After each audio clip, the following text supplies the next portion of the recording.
আচ্ছা, ভাবুন তো আপনি বা আপনার কাছের কেউ গর্ভবতী। আল্ট্রাসোনোগ্রামের রিপোর্ট হাতে এসেছে, তবে চিকিৎসক বলছেন না সন্তান ছেলে নাকি মেয়ে। আপনি অবাক হবেন, রাগ করবেন, নাকি কৌতূহলে ভাটা পড়বে? কিন্তু আইন এখন ঠিক এটাই বলছে। বাংলাদেশের হাইকোর্ট এক রায়ে বলেছে গর্ভের সন্তানের লিঙ্গ পরীক্ষা করা এবং সেটা প্রকাশ করা অবৈধ, বৈষম্যমূলক এবং অসাংবিধানিক। কিন্তু কেন? এটা কি আসলেই যুক্তিযুক্ত? আজকে এটাই জানব।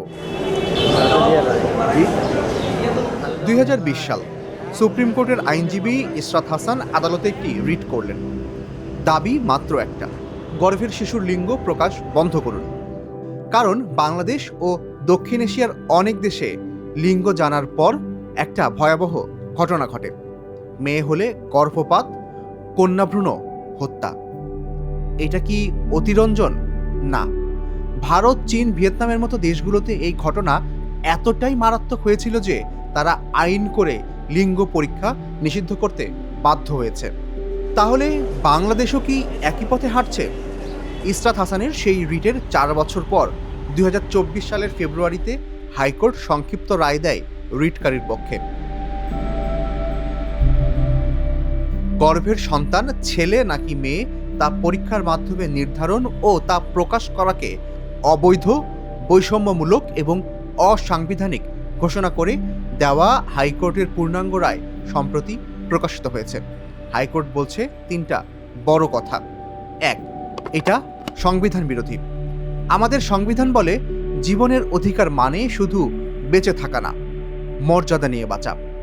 জন্মের আগেই যদি শুধু লিঙ্গের কারণে একটা শিশুর জীবন শেষ করে দেওয়া হয়, সেটা সংবিধানের সরাসরি লঙ্ঘন। 2, এটা আন্তর্জাতিক চুক্তির লঙ্ঘন।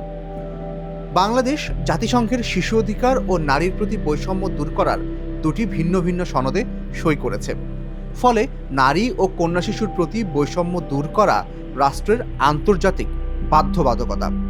এই চুক্তিগুলো বলে মেয়ে হওয়াটা কোনো অপরাধ না। 3, ডাক্তারদের জন্য সতর্কবার্তা।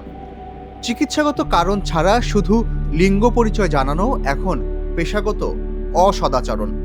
আর যদি এই তথ্যের কারণে গর্ভপাত বা মৃত্যু ঘটে, সেটা ফৌজদারি অপরাধ হিসেবেও গণ্য হতে পারে।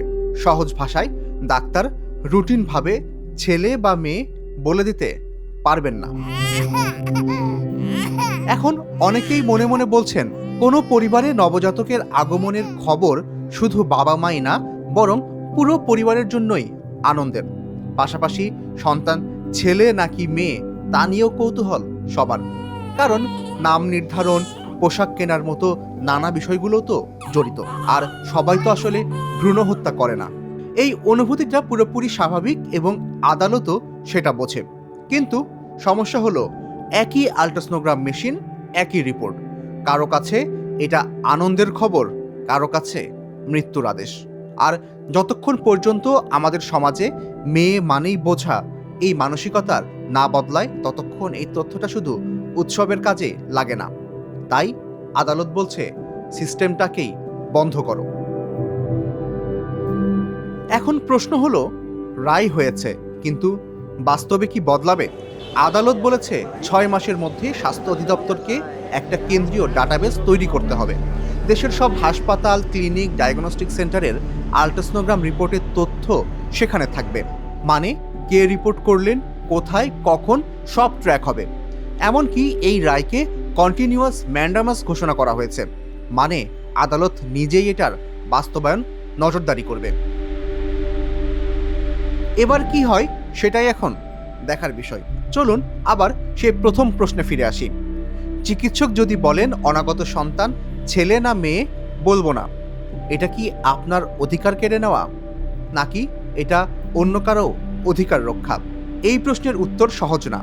কিন্তু হাইকোর্ট যেটা বলতে চাইছে সেটা হলো, যতদিন না এই সমাজে মেয়ে শিশু মানে সমান মানুষ, ততদিন এই নিয়মটা দরকার। আপনি কি মনে করেন তা কমেন্টে জানান।